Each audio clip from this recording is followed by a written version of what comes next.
Hey there everybody. Let me ask you if you've heard about the new farming simulator game with crafting, love interests, mysterious objects, and the need to upgrade equipment to access new areas. Nope, I'm not talking about Stardew Valley, although I do like Stardew Valley quite a bit. I'm talking about the game called Our Love Will Grow for PC, which is available on Steam. I'm actually going to be giving away a Steam key for the game, including the DLC for the handbook. So if you'd like a copy, just leave a comment below with your thoughts on the game, and I'll pick a person randomly. There are a lot of similarities between Stardew Valley and Our Love Will Grow for PC. Now, I don't know which game was copying the other, or maybe they weren't copying each other at all. Maybe they were both just taking their inspiration from Harvest Moon. I do know that Our Love Will Grow came out before Stardew Valley. Our Love Will Grow was actually released in December of last year. Now, let me be clear, this game is not just some cheap knockoff of Harvest Moon, and it's more than just a quick money grab, at least it is in my opinion. There's a whole lot of depth to the game. The game starts out with a brief scene about the main character who's starting his life over on a farm after a breakup. You can't customize the main character at this point. You can buy clothing later on, but you don't have any options from the start. So if you want to be a girl starting over, well, sorry, that's just too bad. Day one on the farm took a little bit of getting used to. I struggled for a few minutes trying to figure out the controls to just even try and plant the strawberry seeds that were given. Eventually I figured out that the game will automatically do an action for you if you have the correct tools.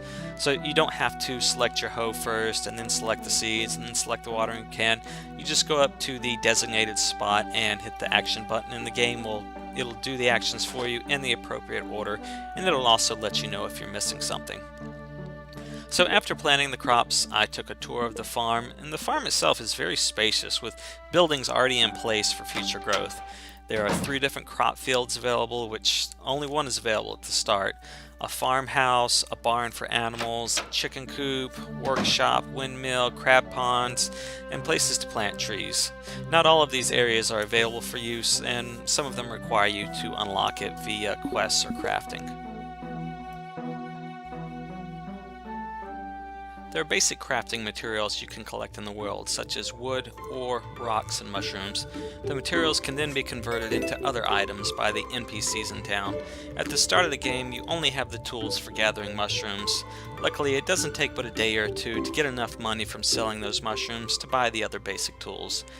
Once you have the tools, every time you cut down a tree, break a rock, etc. with those tools, you lose stamina, so you really have to pace yourself. The overworld itself was so large that I got lost more than once, but it's not so overwhelming that it was an issue.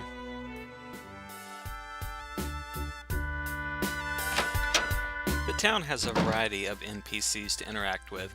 I won't list all of them, but just for an example, there's a tailor, jeweler, beekeeper, fisherman, tavern, and more. There's also a designated party area where different events happen, such as a dance party and a murder mystery. Most importantly, there are 5 ladies to woo over with gifts and conversations. The first real meeting with the girls, where you can pick up their love for you, is the Jam Festival that was mentioned on your first day on the farm.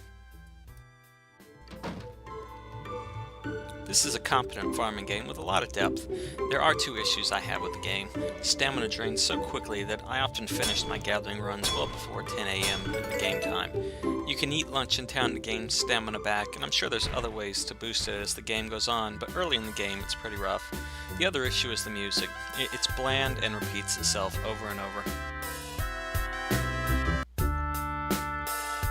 There's one really nice addition to the game that boosted my fun with it.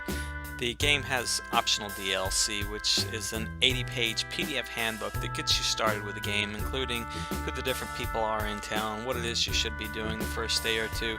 Overall, it was really a big help so that I didn't feel lost when I was playing the game. I actually feel sorry for this game because it's outclassed in everything by Stardew Valley.